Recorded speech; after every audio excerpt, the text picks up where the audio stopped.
Imagine a moment when the most powerful nation on Earth simply ran out of money. Not a metaphor, not an economic downturn, but literal, physical bankruptcy. The year is 1895, and the United States Treasury is bleeding gold at a terrifying rate. European investors, terrified of America's unstable currency, are aggressively cashing in their bonds for physical gold. They are draining the country dry. By January, the Federal Gold Reserve drops below the critical threshold of $100 million. This was the psychological breaking point. Panic sweeps through Wall Street like a vicious plague. If the gold runs out, the US dollar collapses. Trade stops, businesses die, and society shatters into a million pieces. President Grover Cleveland is trapped, watching his country edge toward the abyss. Congress is entirely paralyzed, locked in bitter political warfare, refusing to pass any emergency funding. The government is broke, and no one is coming to save them. Enter J.P. Morgan. J.P. Morgan wasn't just a banker, he was a financial emperor. He controlled railroads, steel, and electricity. He was a man who didn't just understand money, he dictated it. When Morgan heard that the U.S. government had only $9 million left in its sub-treasury, a sum that would be wiped out in a single afternoon, he knew he had to act. But he didn't do it out of patriotism. He did it for control. Morgan boards his private train in New York, heading straight for Washington, D.C. He arrives uninvited. The president, despising Wall Street bankers, refuses to see him. So Morgan simply sits in the lobby of the Arlington Hotel. He plays a game of solitaire, smoking his massive cigars, just waiting. He knows the math. He knows the government only has hours left.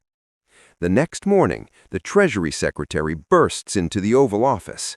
He tells the president that a massive check is about to be cashed, and the United States of America will officially default by 3 p.m. Cleveland has no choice. He summons Morgan. Morgan walks into the White House. He doesn't beg. He doesn't negotiate like a subordinate. He takes charge. Cleveland argues that issuing public bonds will take weeks, time they do not have. Morgan, who had his lawyers furiously searching through historical archives, plays his masterstroke. He brings up an obscure, forgotten law from the Civil War, a loophole enacted by Abraham Lincoln in 1862. This law allowed the Secretary of the Treasury to buy gold coin directly from private parties without congressional approval. Cleveland is stunned. Morgan had found the back door to the U.S. Treasury. Morgan proposes a syndicate, a private alliance between his firm and the European Rothschild family.